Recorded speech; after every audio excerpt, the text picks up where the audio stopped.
प्राचीन नगर के एक प्राचीन मंदिर के द्वार पर एक वृद्धा वर्षों से बैठती आ रही थी।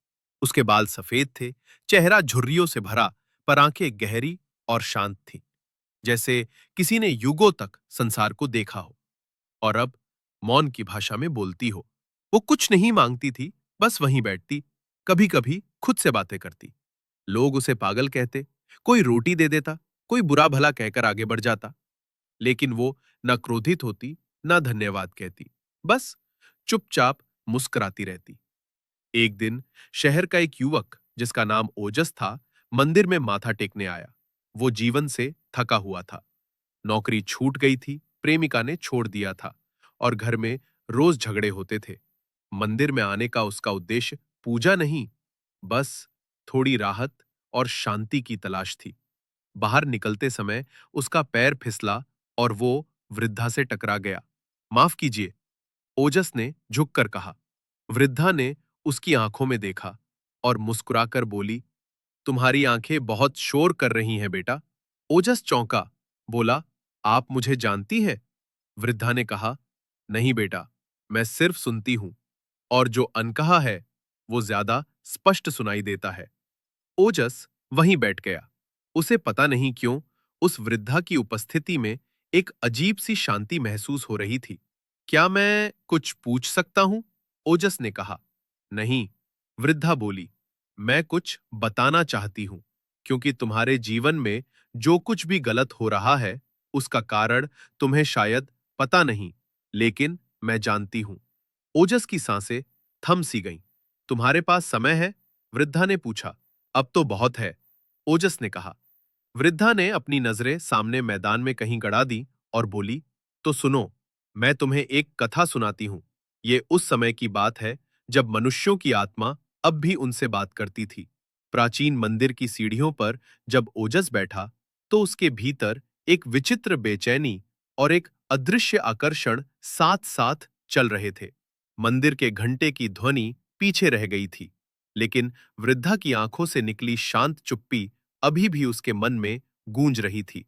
वो नहीं जानता था कि वो उस वृद्धा के पास क्यों बैठ गया, लेकिन शायद आत्मा ने उसे वहां खींच लाया था। वृद्धा ने अपनी झुर्रीदार हथेली में जमीन की मिट्टी उठाई, उसे धीरे धीरे गिराया और बोली, हर एक कण जो जमीन पर गिरता है उसका एक अतीत होता है, एक कारण होता है, और मनुष्य की पीड़ा भी ऐसे ही कारणों से बनती है। लेकिन हम अक्सर कारण को नहीं, परिणाम को कोसते रहते हैं। ओजस चुप था।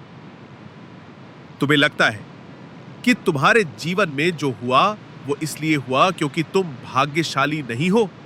वृद्धा ने पूछा। शायद, ओजस ने धीमी आवाज में कहा।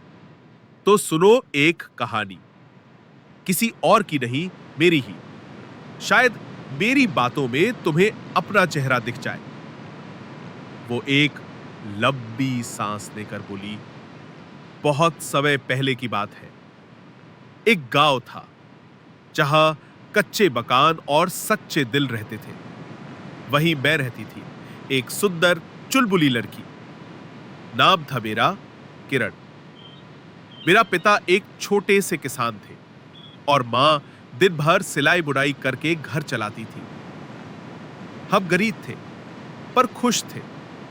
मैंने बचपन में ही सीखा था कि गरीबी शर्म की बात नहीं होती, अगर आत्मा धनी हो। मेरे जीवन का सबसे बड़ा सपना था शिक्षिका बनना। मैं पढ़ाई में तेज थी, हर बार प्रथम आती थी।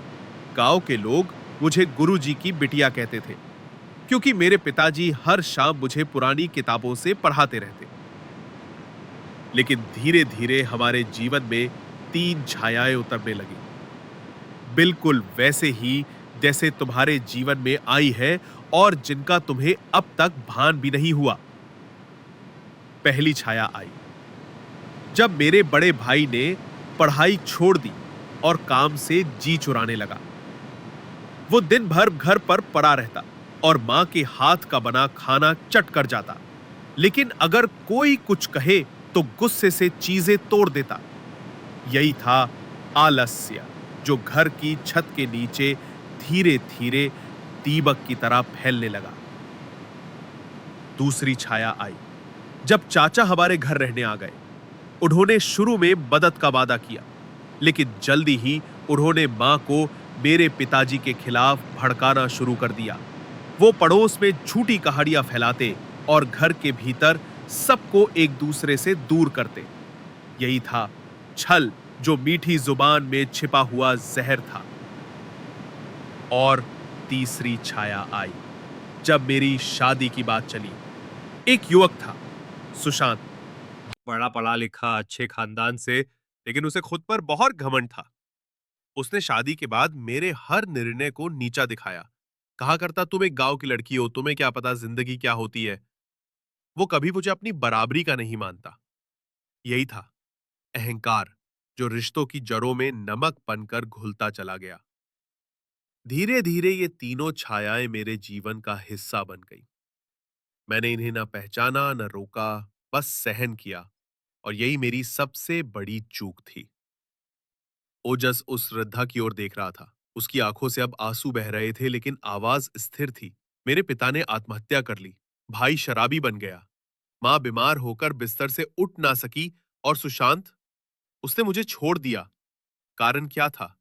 ये तीन दोष, आलस्य, छल और अहंकार, जो मैंने समय रहते रोके नहीं। आज मैं यहां मंदिर के बाहर बैठी हूं। ना किसी से शिकायत है, ना कोई आकांक्षा, लेकिन जब मैं तुम्हारी आंखों में वही छायाएं देखती हूं, तो मेरी आत्मा पुकारती है। किसी को तो बताना होगा कि मनुष्य की दरिद्रता का कारण केवल धन की कमी नहीं होती। ओजस की आंखें भीग चुकी थीं। वृद्धा ने पूछा, बताओ ओजस, क्या तुम्हारे घर में भी कोई है जो काम से बचता है, लेकिन अधिकार सबसे ज्यादा जताता है? ओजस ने सिर झुका लिया। मेरा छोटा भाई मां से पैसे लेता है, पढ़ता नहीं, और दिन भर गुस्सा करता है। क्या कोई है जो मीठा बोलता है लेकिन सबको एक दूसरे से दूर करता है? वृद्धा ने पूछा। हां, ओजस ने कहा, मेरी बुआ सबको मेरे पापा के खिलाफ कर चुकी है।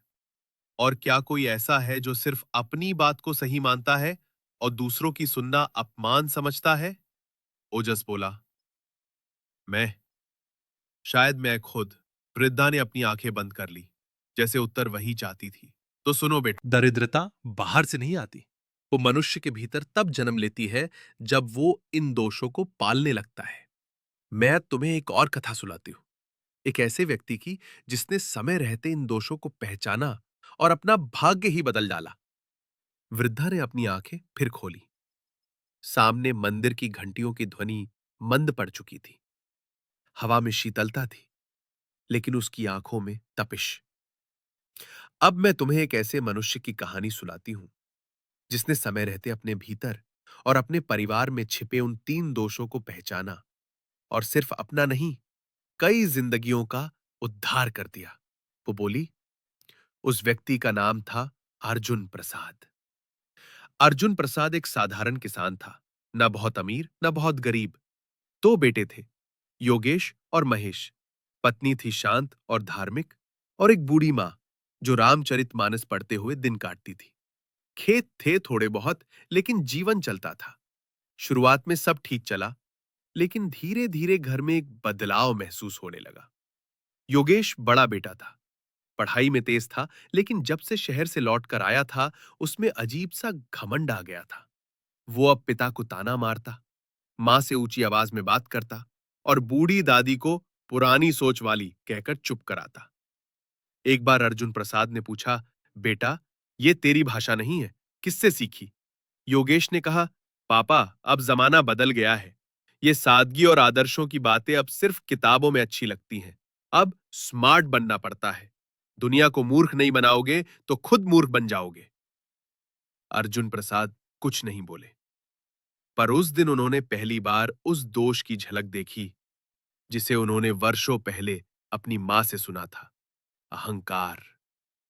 दूसरा बेटा महेश सीधा साधा था, लेकिन धीरे धीरे उसने काम से जी चुराना शुरू कर दिया, खेतों में जाना बंद कर दिया, भैंसों की देखभाल मां पर छोड़ दी, और दिन भर मोबाइल में गेम खेलता। जब भी कोई कुछ कहे, वो कहता, क्या फायदा मेहनत का, आखिर सब कुछ तो योगेश भैया को ही मिलेगा।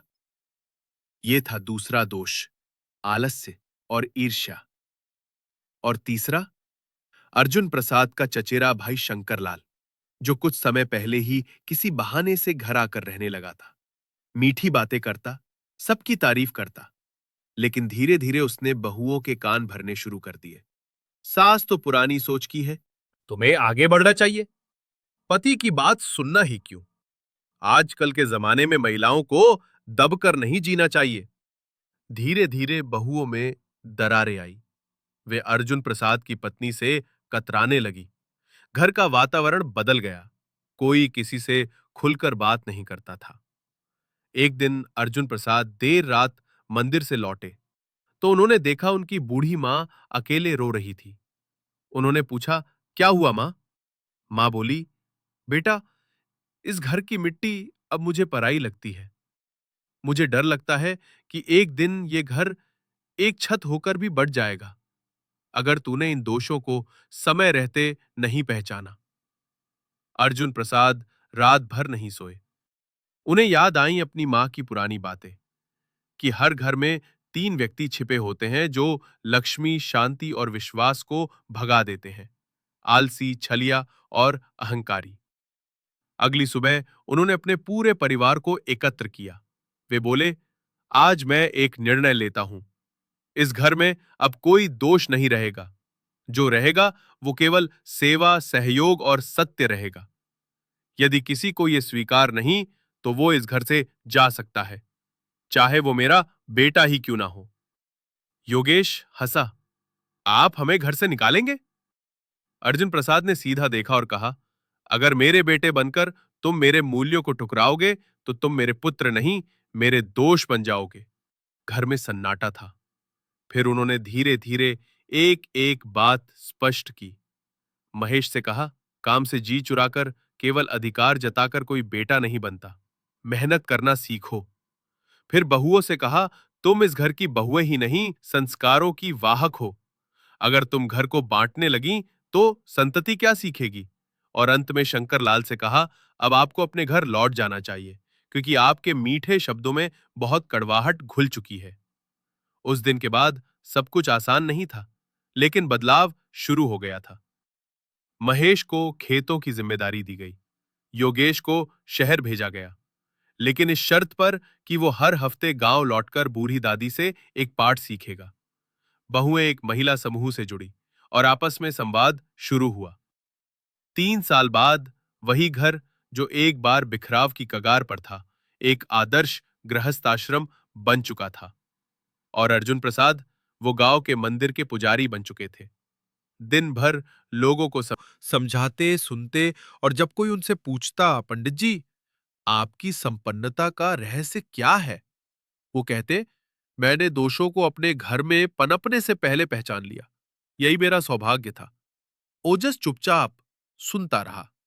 वृद्धा ने कहा, अब बोलो बेटा, तुम क्या करोगे? ओजस की आंखों से आंसू बहने लगे। वो बोला, मैं घर लौटूंगा और सबसे पहले खुद को बदलूंगा। वृद्धा ने उसकी ओर देखा और कहा, तो समझ लो, आज से तुम्हारा पुनर्जन्म हुआ है। वो उठी, मंदिर की ओर चली गई और ओजस उस चुप्पी में भी बहुत कुछ सुनकर अपने घर की ओर चल पड़ा। ओजस जब उस शाम घर लौटा तो मां चूल्हे के पास बैठी चुपचाप रोटियां सेक रही थी। धुएं में उसका झुर्रियों भरा चेहरा और भी बुझा हुआ लग रहा था, जैसे जीवन ने उसे कई सालों से थाम रखा हो, लेकिन उसने किसी से कोई शिकायत नहीं की हो। ओजस पास गया और पहली बार मां के पांव छुए। मां चौंकी, कुछ बोलने ही वाली थी कि ओजस ने धीरे से कहा, मां, अब बस, अब मैं समझ गया हूं कि आपकी चुप्पी क्या कहना चाहती थी। मां की आंखें भर आई। उसने सिर पर हाथ रखा, पर कुछ नहीं बोली। अगले दिन ओजस ने सबको बैठक में बुलाया। छोटा भाई, बुआ, पिताजी और बहन सब एक जगह इकट्ठे हुए। घर में ऐसा माहौल पहली बार बना था। ओजस खड़ा हुआ और बोला, मैं आप सबसे क्षमा चाहता हूं। अब तक मैं समझता था कि घर की हालत खराब इसलिए है क्योंकि किस्मत हमारे साथ नहीं। पर अब मैं जान गया हूं, हम खुद ही अपने दुर्भाग्य के निर्माता हैं जब हम दोषों को पहचानने से कतराते हैं। सब चुप थे। उसने छोटे भाई की ओर देखा। भैया, तुम्हें पढ़ाई छोड़ने की जरूरत नहीं, लेकिन दिन भर मोबाइल पर पड़े रहना, मां की मेहनत को यूं निगलना, ये तुम्हारे जीवन को छोटा कर रहा है और मां का जीवन और भी भारी। भाई की आंखें झुक गई। फिर बुआ की ओर देखा। बुआ, आप मां के कानों में जो बोलती हैं उससे रिश्तों की जड़ें हिलने लगी थी। लेकिन अब मैं आपसे अनुरोध करता हूं, घर जोड़िए तोड़िए नहीं। अगर आप चाहे तो हम सब एक नई शुरुआत कर सकते हैं। बुआ कुछ कहना चाह रही थी लेकिन शब्द नहीं मिले। और फिर पिताजी से कहा, पापा, मैं आपका बेटा होते हुए कभी आपकी बात नहीं सुनता था, क्योंकि मुझे लगता था मैं हमेशा सही हूं। पर अब मुझे समझ आया है, जब बेटा सुनना बंद कर दे तो घर सिर्फ ईंटों का ढांचा बन जाता है, उसमें आत्मा नहीं बचती। घर में जैसे वर्षों की गांठ खुलने लगी हो। सबकी आंखों में नमी थी, लेकिन ये आंसू उन अश्रुओं से अलग थे जो कमजोरी से निकलते हैं। ये आंसू परिवर्तन के पहले संकेत थे। उस शाम पहली बार सबने मिलकर खाना खाया। मां की बनाई रोटियां जो आज किसी प्रसाद जैसी लग रही थी। इसके बाद ओजस ने दिन तय कर लिए। सोमवार, छोटा भाई दिन में 2 घंटे काम सीखेगा, शाम को पढ़ेगा। मंगलवार, मां को पूरा दिन आराम मिलेगा, खाना ओजस और बहन मिलकर बनाएंगे। बुधवार, बुआ को गांव की वृद्ध महिलाओं के साथ मिलकर कुछ हस्तशिल्प का काम सिखाया जाएगा। गुरुवार, पिता और ओजस खेत पर एक साथ काम करेंगे और शाम को सभी साथ बैठकर भजन सुनेंगे। शुक्रवार, पूरा परिवार एक साथ मिलकर किसी गांव वाले की मदद करेगा, सेवा का दिन। शनिवार, घर में सत्संग और जीवन की गलतियों पर संवाद, जिससे कोई गलती दोहराई ना जाए। रविवार, मौन, सिर्फ आत्मनिरीक्षण। धीरे धीरे ये दिनचर्या जीवन बन गई। छोटा भाई फिर से स्कूल जाने लगा। पहले 2 महीने उसने केवल अपने व्यवहार को सुधारा। फिर धीरे धीरे पढ़ाई में मन भी लगने लगा। मां मुस्कुराने लगी। अब वो चुप नहीं रहती थी, बल्कि कहती, तुम सब मिलकर इस घर को फिर से मंदिर बना रहे हो। बुआ ने गांव की महिलाओं के साथ मिलकर एक स्त्री समूह बनाया, जो घर की पुरानी साड़ियों से सुंदर झोले और बैग बनाती। उनका आत्मविश्वास लौटाया। पिता ने ओजस के साथ खेत को नया रूप दिया। वे जैविक खेती करने लगे। अब गांव के लोग उन्हें आधुनिक किसान कहने लगे। और ओजस, उसने गांव के बच्चों को पढ़ाना शुरू किया। हर शाम वो एक दिए के चारों ओर बैठाकर बच्चों को वो सब सुनाता जो उसने उस वृद्धा से सीखा था। धीरे धीरे उसका छोटा घर ज्ञान मंदिर बन गया। फिर एक दिन वही वृद्धा, वही मंदिर की सीढ़ियों वाली, चुपचाप आई। सिर पर चादर, कमर झुकी हुई, लेकिन चाल में वही आत्मविश्वास। ओजस ने दौड़कर उनके पांव छुए। वृद्धा मुस्कुराई। तो बेटा, अब बता, क्या मिला तुम्हें?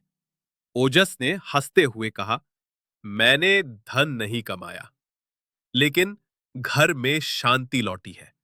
मां फिर से मुस्कुराती है।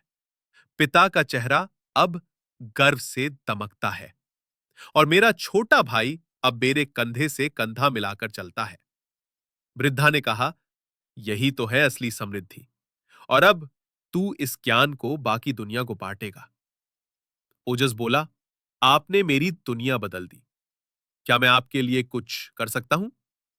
वृद्धा ने कहा, हां बेटा, जब कभी किसी को चुप बैठे देखो, टूटते हुए, तो उसके पास जाकर बैठ जाना और वो कहानी सुनाना जो मैंने तुझे सुनाई थी।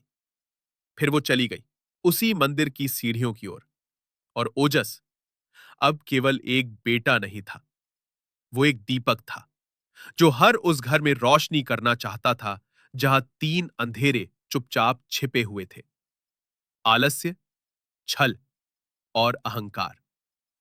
उस दिन से गांव के लोग उसे दीपक गुरुजी कहने लगे, क्योंकि वो जहां जाता वहां ज्ञान की बात करता, परिवर्तन लाता। और जब कोई उससे पूछता, आपका असली गुरु कौन था, तो वो एक ही उत्तर देता, एक वृद्धा, जिसकी चुप्पी ने मुझसे मेरी सबसे बड़ी गलती बुलवाई, अपनी चुप्पी। तो हे मनुष्य, अगर तुम्हारे जीवन में, तुम्हारे घर में या तुम्हारे विचारों में कोई ऐसा दोष है जो चुपचाप भीतर से तुम्हें खोखला कर रहा है, तो अभी उठो, पहले उसे पहचानो, फिर स्वीकार करो, फिर बदलो। क्योंकि भाग्य उन्हीं का होता है जो अपनी चुप्पी तोड़ते हैं और सच को गले लगाते हैं। अगर यह कहानी आपके दिल को छू गई हो, तो इसे उन सभी तक पहुंचाइए जिनके जीवन में कभी न कभी ये तीन दोष चुपके से आ बैठे हो। और ऐसे और भी जीवन दर्शन से भरी कहानियों के लिए जुड़े रहिए हमारे YouTube चैनल स्टोरी वाली यात्रा के साथ। धन्यवाद।